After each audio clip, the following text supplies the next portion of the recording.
Hello and welcome to the 905 podcast. And today we kind of have a special episode, if you like, kind of a 905 roundup, but kind of an interview of me, of Joel, of a recent event which took place across the country, across Ontario, and was certainly present in Halton. And Joel, basically, you went to watch the protests outside school board offices. That was happening in Halton earlier in the week. What was it like? Peaceful. I'll say that much. When because I'm from Burlington, I thought I would look at the Halton School Board's headquarters. Their office is on Guelph Line here in Burlington, and I wanted to take a look. And for the most part, it was a peaceful protest on both sides.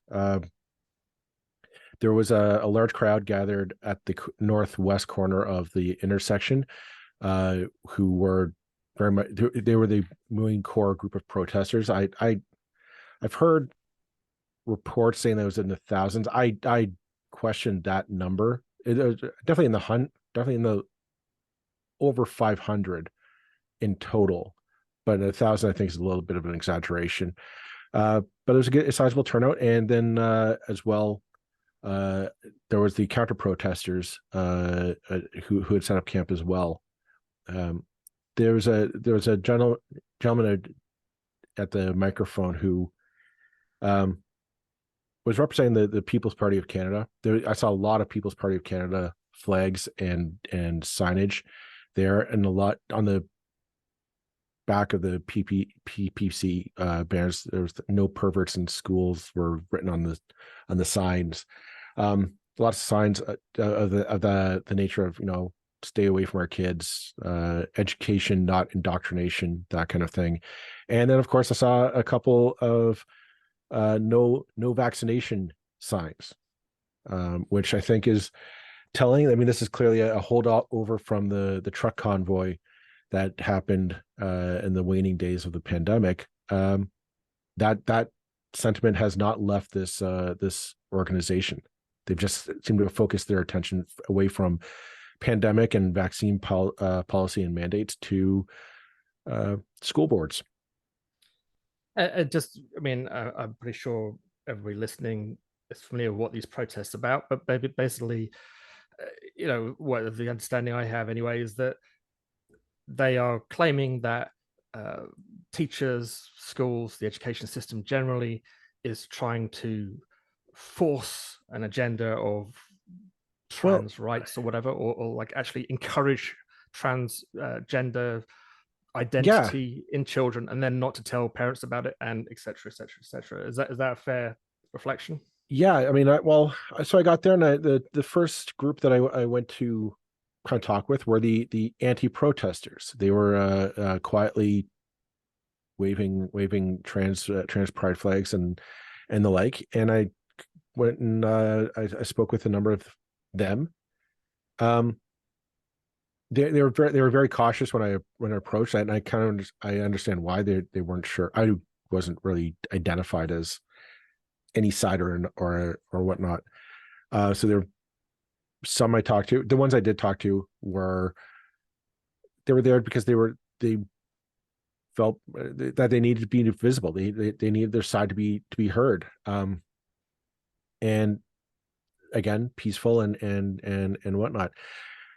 I decided to cross the police line, and there were Halton police there, just keeping the two sides separate. But I crossed the line easily enough, and I found.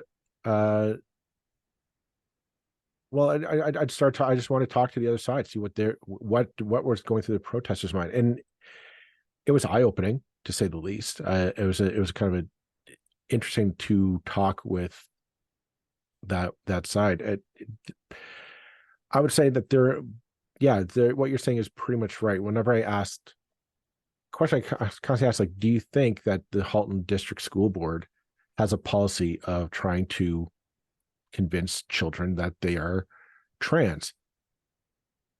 They all said yes. There's this fervent belief that school boards across the province were actively trying to convert students to identify as trans, and then to hide this from their parents.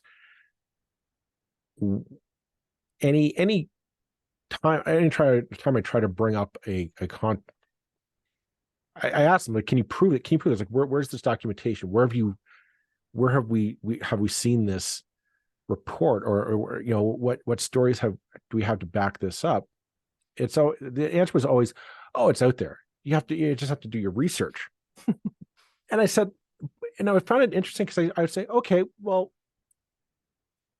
you know, their side, the anti-protester side, it's saying they're providing research that kids are just identifying. We have the medical journals. The psychiatrists and psychologists are all saying this is a real thing. Trans teens have suicidal ideation and whatnot, and it's a complex medical approach to making sure that kids are okay, whatever that shape that takes. So when I kind of said, well, okay, where are you seeing that that's not taking place, and that teachers are forcing kids to become trans?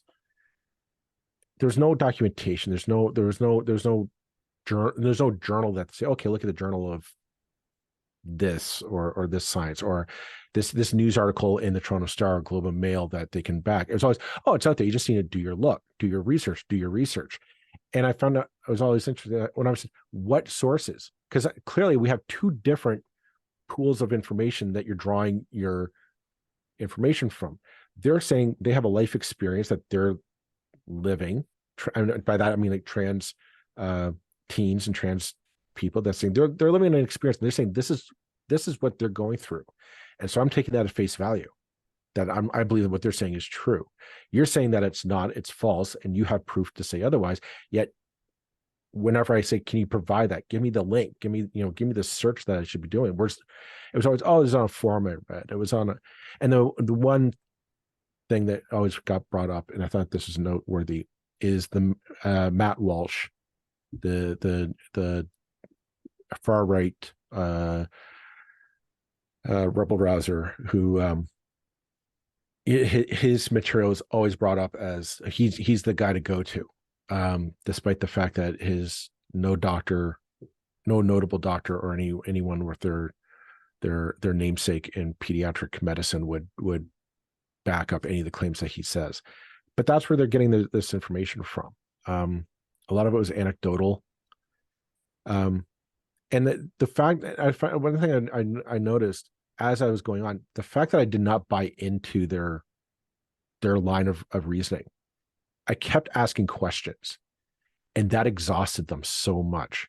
And it became a point where I got the sense that I was being viewed as not the enemy, but just like I'm definitely not one of them, because I kept asking questions. Well, where are you getting this information from? Who's saying this? Do you have a story? You know, what are we? What do we have to back up these claims? And there's always do your research. It's out there. You just have to look for it. The funny thing is, I did afterwards. I said, oh, I'm going to do it. So I went back and looked up. I can't find it. Maybe my Google history is so mucked up, I can't find it. I don't know where this stuff is that they're finding. But when I type in, anything trans teens medicine, puberty blockers, whatnot, I'm getting, I find medical journals, studies that say, that kind of refute what they're claiming is quote unquote science. Yeah, I mean, this is the problem of the modern age, isn't it? It's of the Trump era, that there's one side of society that's using one type of evidence, and that still basically relies on and trusts evidence coming from one place, basically the same place it's come from our whole lives, which is TV, media, etc. I mean, most of us don't go and read scientific journals for fun. We rely on certain sources to mediate that and put it in a form that we can grasp, and we put a certain amount of trust into that. And we have the other side of society that's decided that anything in those sources is unreliable, that they're not going to trust science either, even if you do go back to the original sources. And yet there's, other places that are telling the truth in quotation marks. Their side is I would say 90% anecdotal. And by that, I would say, I'll just share this one telling story I thought was interesting. So as I crossed the police line, I found there's a young teen girl who was holding a sign basically saying, I used to identify as trans, but now I don't. And I was going to be put on puberty blockers. So I reached out to her and I said, I'm curious to hear your story. And I'm going to paraphrase this, but her story was that she was going through a point in her life where she was beginning to question her sexuality and her identity. And she thought maybe she was a boy, or because she liked to dress up in boys' clothes and whatnot. And she wasn't sure if that meant that she was gay or she was lesbian or whatever have you. And so she went to a therapist, and the therapist said, you might be trans, but you might want to go on puberty blockers. She said that she didn't like it, she didn't want to, and she ultimately decided that she was not trans, she was just a tomboy girl. I take her story at face value because I don't have any reason not to. But what I found telling was that, okay, so her journey to discover that she's not trans, she's just a tomboy, was something I thought, well, that's what the anti-protesters were asking for themselves, was that ability to freely pursue whether or not they are in fact trans or not. And that might mean some folks might say, I do identify as trans, I want to go on puberty blockers, and I want to change my pronoun or whatever have you, and they want the freedom to do that. This person decided not to.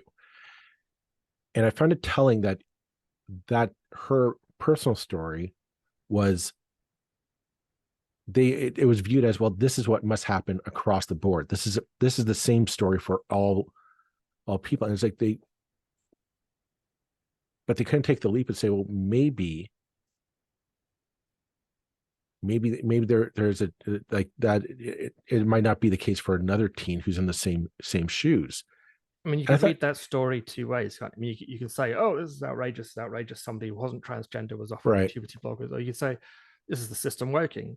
A youth who was not sure went to an expert, and the expert said, well, here are your options. And they said, no, I don't fancy doing that. Well, success. Everybody wins. Well, and that's kind of what I took away. Is like, well, isn't that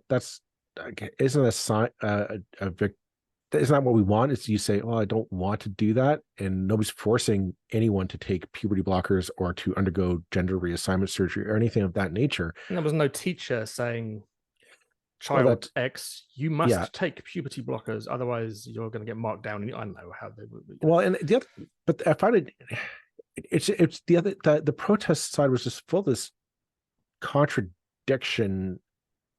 It was kind of holding two ideas to be true.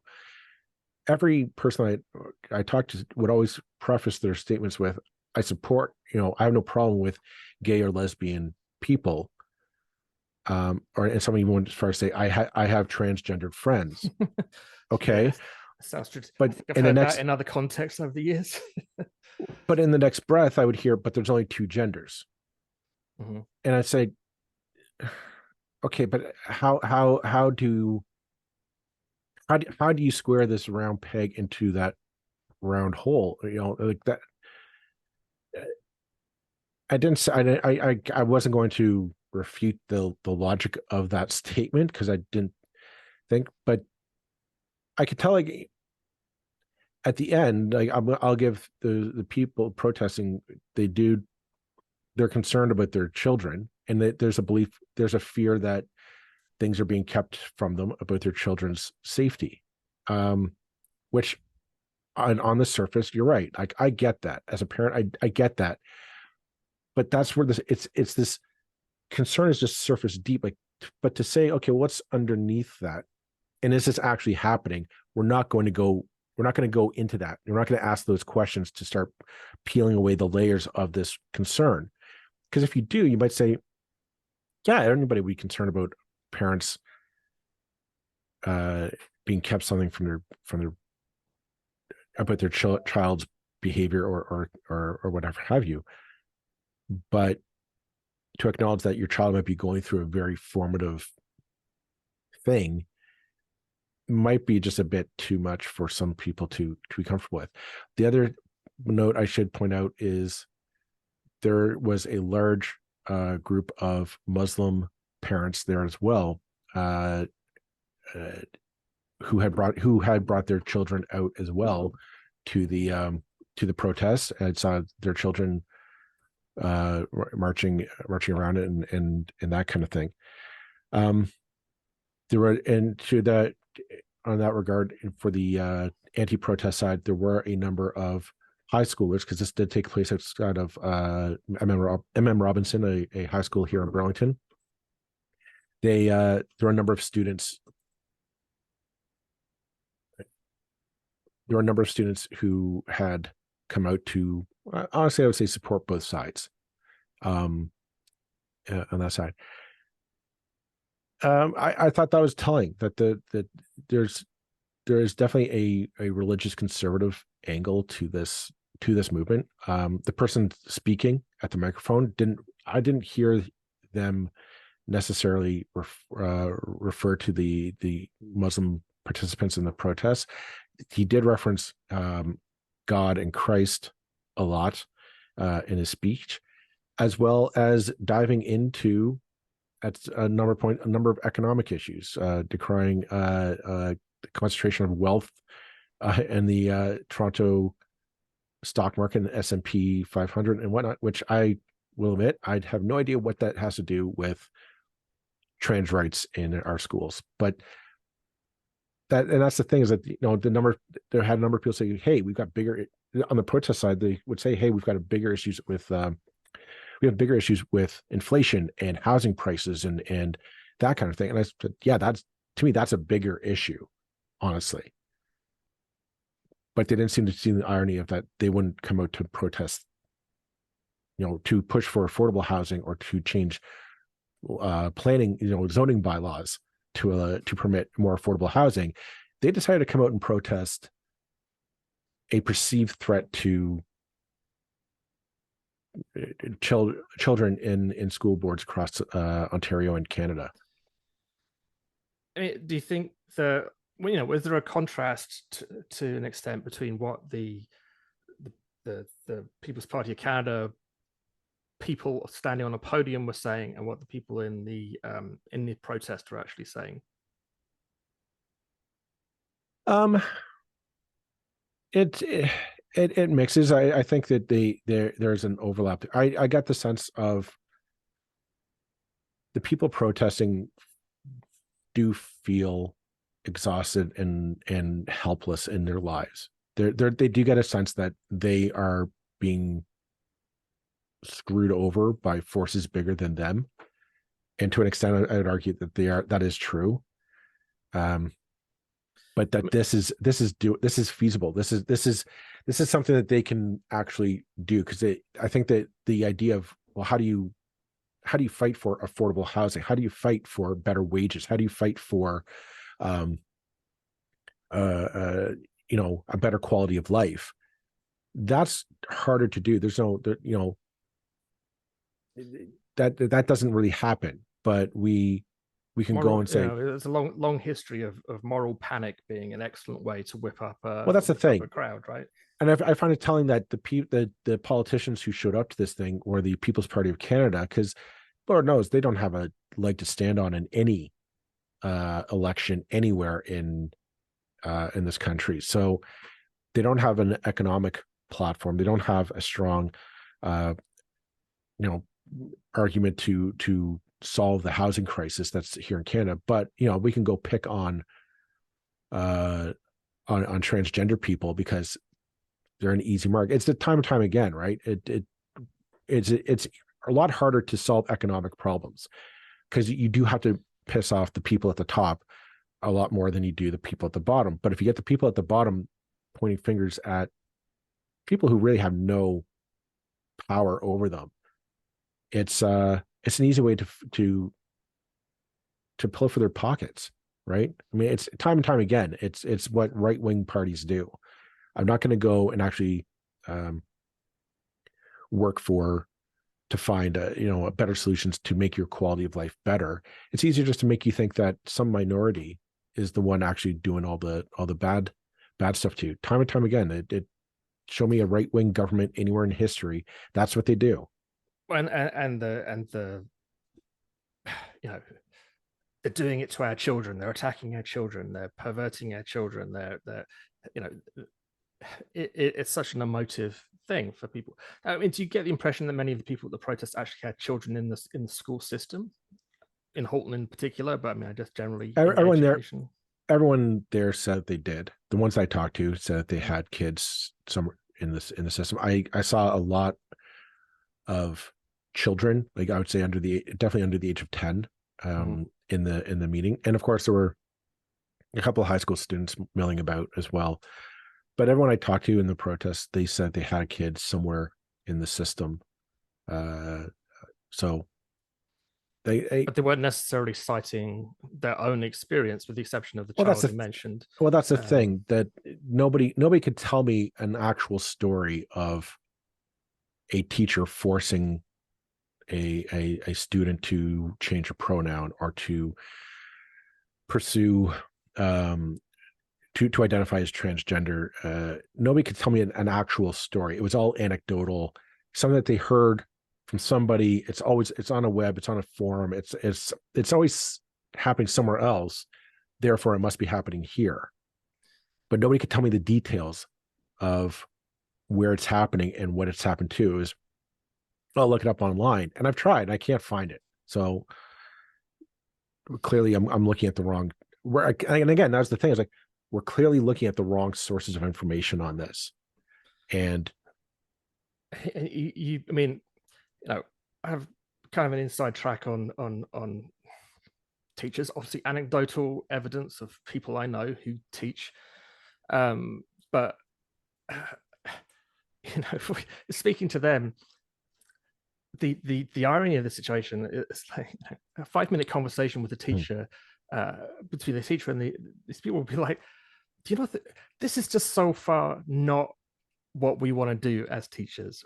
But their concerns day in and day out is for basic discipline, to be able to do the job, to be to all the things we've talked about over 3 years now. We've been doing this, and we've come back again and again and again to schools, and it's been pride flags and transgender rights and racism and I mean, a whole bunch of stuff that just does not actually come up on a day-to-day basis in the classroom. There was, in terms of the teachers doing their job, they want to indoctrinate children. They want to indoctrinate them to be decent human beings, to be respectful and kind and polite. And God knows that is extremely hard to do, and they're usually fighting a losing battle doing it. Well, think of when you were in high school. How easy were you to be taught the basics of reading, writing, and arithmetic, right? I would say, I want to add this bit that I thought was very telling at the end of the protest. So when the microphone was turned off and the cords are starting to be wound up, the protest pretty much just dissipated. Everybody just started to go to their walk back to their cars to go home. The anti-protesters stuck around for a bit to wave flags and whatnot, but for the most part, the protesters just went away after the speeches were done. At the end, I'm kind of sitting around, just kind of getting a sense of what's going on, looking around, and I look down the road, and right in front of M.M. Robinson High School, I see a group of teenagers and they have trans pride flags kind of, draped around their bodies and whatnot. And I said, I'm gonna go over talk to them. I wonder if there's students here at MM. And I walked over, and some of them were not. Some of them had taken the day off to support their friends. But I asked them, I kind of talked with them. They were there. I noticed that they were there for most of the process, and I flat out asked. They themselves said that they identified as trans. They were going on their journey. So I asked them, I said, at any point during your school life, have you been coerced or encouraged to identify as trans by your teachers? Have you been pressured at any point by your teachers to do this? And all of them said no. At the most part, their teachers just want them to hand their homework in on time. And at the most that they have is just an encouragement from a teacher saying that they're proud of them for being true to themselves. That is the most that they've had. But in terms of a organized conspiracy of teachers sitting them down for like a weekly brainwashing session of we're going to convince you that you're a trans person, no, that's not happening. And I thought it was telling that the protesters, all these people waving flags and signs, and the PPC supporters and whatnot, they literally had to walk 10 feet, Roland, literally 10 feet, and talk to these kids and say, tell us what's going on in this school. What are you dealing with? And they would have learned that no, they're kids dealing with the same crap that every other teenager has to deal with. They're trying to figure out who they are. And in some cases that might mean that they're a trans teen, in whatever case. But they're a teenage. They're trying to get their homework in on time. They're trying to figure out how to hang out with their friends. They're trying to take up passion projects, art, hobbies, that kind of thing, the stuff that teenagers are supposed to do. And I just thought it was telling that the protesters literally could have just walked 10 feet and asked them questions and maybe got a little bit more insight in terms of what is going on and kind of understand the truth. And the protesters didn't want to. They just did not want to have that conversation. To say, it's like you say, I mean, the minute you start asking questions, you're the enemy. Well, that's the thing. The minute you start asking questions, I had one gentleman that I had a long conversation with. One of the anti-protesters who had a pride flag around them, who I'd spoken with before when I spoke on the other side, came up to me and said, thank you for coming out and for talking. And I said, okay, thank you, and shook their hand, walked. And immediately I was like, okay, I can see I'm wasting my time here. You're not who you say you are. I'm like, I told you I'm with this podcast. I've talked with them. I'm talking with you now. And the fact that I was friendly with the anti-protesters was evidence that I'm part of some conspiracy. And I said, I know I want to see, like, maybe there's a common ground here. Maybe there's some bridge that we could walk down that we're going to meet both sides. And I honestly don't know where that is, because if we can't ask the question of, where are we getting this? Is this factual? And we can't entertain the fact that, because the anti-protest side, I asked them, like, what are you thinking of this? And they said they understand that they're concerned for children's safety. We're all concerned that children have to be safe. But it's like a little bit of like, if you just trust your child that they're not going, and you just show a little love and compassion, it can go a long way. And that's coming from the anti-protester side. And I said, and I try to find that measure in the protesters. And anytime I try and peel back that layer, I get shut down. I'm told I'm not looking at the right sources, and I'm not doing my job properly. And I thought, I don't know, if you're not willing to listen to the other side and see where they're coming from. I mean, I flat out asked, like, a number of people, like the anti-protesters, like, do you think they are real? No, They weren't even real. They honestly thought they were all actors and the counter protesters were all actors. yeah, like I remember that they're Wow. saying that the one guy said, I'm taking time off of work to come here. I said, well, you don't think they're doing that too? You don't think some of those people are taking time off their work to come out and counter protest? Says no, they're all being paid. So by who? Says they're all being paid by, they're all government employees who are being paid to come out and they don't work, they don't do anything, they just sit around and they're paid to do this. I said, like, how I was speechless, because I'm like, I don't know how to combat. Like, they themselves weren't willing to just reach out and say, can we have a talk? Tell me about, like, the simple fact of saying, tell me your story. What is your story?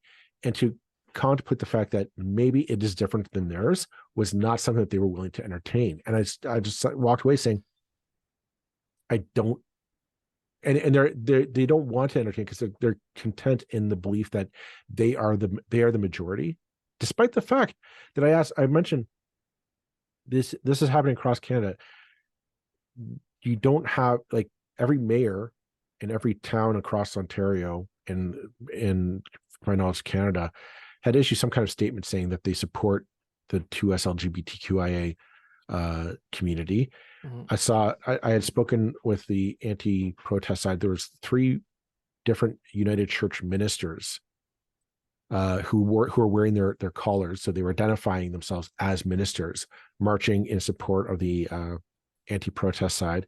And I saw a Nutfield flag, the Elementary Teachers Federation of Ontario.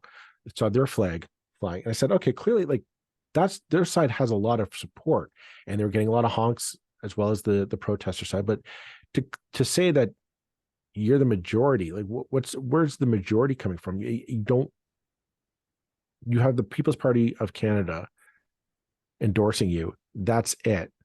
So to say that you're this majority movement, I kind of push back. But what do you think? Like, you don't have anybody. There's nobody of note or of consequence backing you in this movement today. It's really, it all comes back to, and this is, I mean, a hobby horse of mine, I guess. As some listeners may know, back in the ancient literally in the ancient mists of history, I was a historian. I mean, like, I actually did it for a living and got paid. And obviously, that's all about evidence. It's all about taking contradictory evidence produced by a variety of sources, weighing them up and going, okay, this one's reliable, this one's not, or this element of this one is reliable, this element of this one is reliable, or it's taking those evidence and it's trying to get as close to some kind of truth, in very inverted commas, as close to the truth as you can get based on the evidence available. And I really think that we should teach, like, alongside maths and English and things like that. And it kind of does happen. So I don't want to say it doesn't happen. Part of what is taught in schools is understanding evidence. I kind of think we should put a label on it more to say, okay, today you're going to learn understanding evidence for an hour a week or 2 hours a week, whatever. Yeah. So that when children leave school, they're not indoctrinated, but they are taught to think for themselves, to see. I mean, and it's so much more important now with the changes in information that have happened during our lifetimes, where information is far less reliable, where basically very smart people that I know I have seen go down the rabbit hole of Breitbart and conspiracy theories and right-wing craziness. People who really, I would have thought, would have been better at weeding out the garbage. And I'm not saying that everybody should be left-wing and that if you read the proper sources, you're going to be like me and believe the stuff I believe. I don't think that would be healthy or necessarily right. What? But the ability to look at stuff and go, no, this is crap. And this is somewhat reliable. It's not even that necessarily. I like it. It was just building the self-confidence to acknowledge that you might be wrong. Because I look at, I walked away from from that, and I spent the last couple of days kind of pondering like what I experienced, because I was hoping that maybe I was naive, but I was hoping I find there's some commonality there. There's some that the protesters, and I know that I'm going to get in trouble for this, but I do think they, at their core, they're good people. They want their children to succeed, but they're being fed. I'm not going to include the People's Party of Canada. No, in that I want to. Yeah, you're right. The organizers, I think, are being politically motivated. But I didn't want to talk to them. I want to talk to the average person in the protest, because I want to like, why did you come out to this? And I don't think it's because they are inherently bigoted or transphobic. I don't. Not from what I've talked to them, but they are being fed lies. They are being fed a mistruth and lies about the situation. And what's dangerous about that lie that being fed is that it's so encompassing, and it is so it cuts them off. Because I was like, the fact that they literally could have walked 10 feet in either direction and had a conversation with people who identify as trans, as LGBTQIA, and I had a conversation, an actual talk, and say, what are your fears? These are mine. And my bet is they would have said, okay, I may not I may not be, I'm not 2S LGBTQIA, but I can understand where you're coming from. And at the end say, no, you're not there to prey on my son or daughter. You're there, we all want our children to succeed in life. And it may not be something I understand or I'm going through, but I know that you're not there to hurt my kid. And that was the telling part, is that the protesters did not want to take that 10 steps and have that conversation. Because I know that the people because I was speaking with the people on the anti-protest side, they were willing to have that conversation. They were scared of them. They are like, these people are saying that they do not exist, that they are predators and should be feared. And so I understand they are scared, but talking with them, they were willing to have that conversation. They were willing to tell them the truth of their lives. And if the protesters had the courage to just walk 10 feet and say, I'm willing to have that conversation quietly and away from the rhetoric, my bet is many of those protesters would have come around and said, yeah, I don't get all of it, but I know you're not here to hurt me or my children. And that might have been just what was needed to put this whole situation to bed. One of the reasons we started this podcast, and one of the reasons why we'll never be millionaires from doing this podcast. Speak for yourself, Roland. Well, I don't know. I'd like to be 100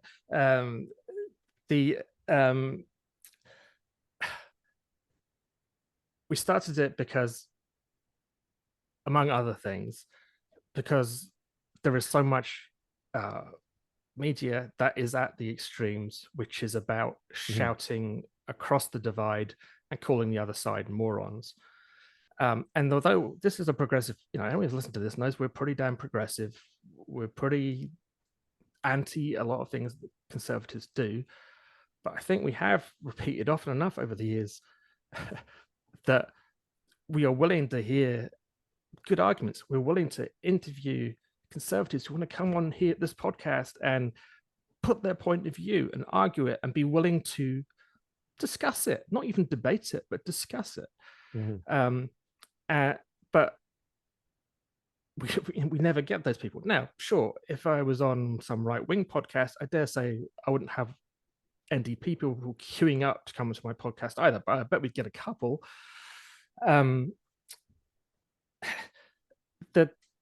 The refusal to speak, whichever side of the political divide you're on, the refusal to speak or listen to or hear the other side is nearly always totally destructive of communication breaks down. There's a dispute, communication breaks down, the two sides no longer speak to each other, and nothing ever gets better in that situation. I mean, it's No. like, people getting divorced. You go from living together, and even though you may not like each other very much, you're basically coexisting, to literally hating each other's guts and disputing who gets the cookie barrel that grandma used to own. And I'm using that because that's an actual example that I've heard of. The only way this stuff ever gets solved is by people sitting down and talking to each other and listening to the other side. Now, I think one side in this debate is pretty much on the money, and one side in this debate is pretty much doesn't know what they're talking about. But I still think, I think, you respect people's right to, we need to respect people's right to be wrong, and to say, well, you know what? I don't think you've seen all the evidence that would help you come to a conclusion on this.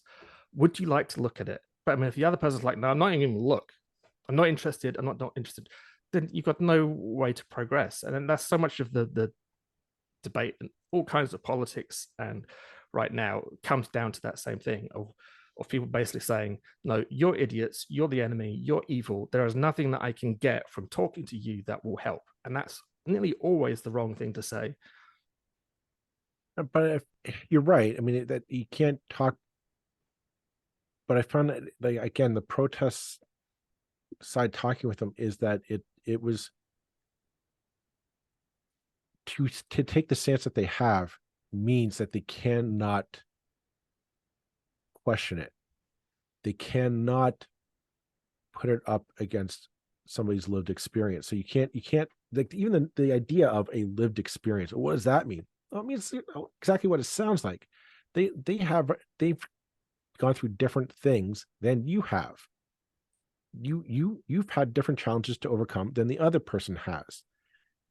That doesn't make anyone better or worse. It's just you've got a different life that you've lived. You've had different challenges to overcome. You've overcome them in different ways. It doesn't negate your challenges, same as yours don't negate the others. It's just different. And I find that talking about the protest side, it was this inability to see that was fueling this. And it starts off with your gut fear of, hey, man, you're hiding something about my child from me in the school system. Yes. Right off the bat, any parent says, whoa, red flag. I'm not comfortable with that. And that's kind of where the criticism stops. And and that's where you have the PPC party flying in to fuel that fear, to say, oh no, it's not. Why is this happening? What's the other side saying? No, they're coming to mutilate and pervert your children and to prey on them, and all this nonsense, this old tired trope of the homosexual as being a predator for children. It is a trope that has gone back. It is as long as anti-Semitism has been around. It's the same trope of, you're different, therefore you must be a threat. As Kathleen Wynne said a couple of weeks ago, and anybody listening from the protester side is going to turn it right off the minute I use that name, but it's true. They lost the battle on gay and lesbian rights, so transgender rights is the wedge that they can use to revivify that whole argument, have a go at people who are different, who don't fit into the Christian worldview. Let's call it what it is, because like you say, the People's Party of Canada guy was not talking about religion, and he was talking about Christianity by the sound of it. It was, and I find it interesting the number of Muslim women there who wore the niqab and the hijab there, and that's fine. The irony of them standing side by side with the people. Well, I find it ironic because I'm pretty sure this is a party that would entirely embrace the idea of the barbaric practices hotline to literally rip that niqab right off your head. Right. I was kind of like, be careful who you're cozying up to there, because they can turn on you the minute that this project falls down. So I found that interesting in itself. Maybe that's worth examining at a later date, but it was eye-opening. My take is I don't necessarily see this million-person march, because it's not they did not get 1 million people out. I see it as it'll fizzle away, the same as the vaccine mandates will go away. Because the truck convoy kind of morphed into this, and it'll morph into something else down the road. It is a grievance vehicle. People who are tired and fed up with kind of being trampled on economically, which I get, that I can get on board with entirely. But it's easier to deal with the idea of the problem is somebody else. Somebody else did this to me, as opposed to, no, we actually have to talk about real structural change and wage, increased wages, or subsidized housing, or taxation reform. Anything, those things are complex, and those need a lot of thought to be put behind. It's easier to say, no, it's transgender people, or it's immigrants, or whatever have you, whoever the boogeyman of the hour might be. So I suspect this will morph into something else. They'll go after somebody else when people don't get behind the idea of a trans, that the trans people, that there is no conspiracy to corrupt or to force children to change their identities in Ontario schools. That this is just not happening. They'll move on to a different boogeyman, whatever that might be. Well, I think we should leave it there. We've talked a long time about this, but I think it's really interesting to explore it in a respectful way. I mean, if people from the protest are listening, they're probably going to be pissed off with us because we don't agree with them. But and I doubt any of them will listen. But you know what? I think we've given it a respectful view, more respectful than the PC, certainly, and some of the people in the crowd, I suspect, would give to transgender youth. And I hope the counter protest and the fact that these protests, whatever their size, are not that huge when you compare it to the Black Lives Matter protests that happened a few years ago, which were vast in number, even in Burlington. That any transgender youth or gay and lesbian youth listening, I hope you take that message and understand it for what it is. That most people are behind you. We should leave it there. Yep. And we'll be back soon with another episode of the 905er podcast. Goodbye.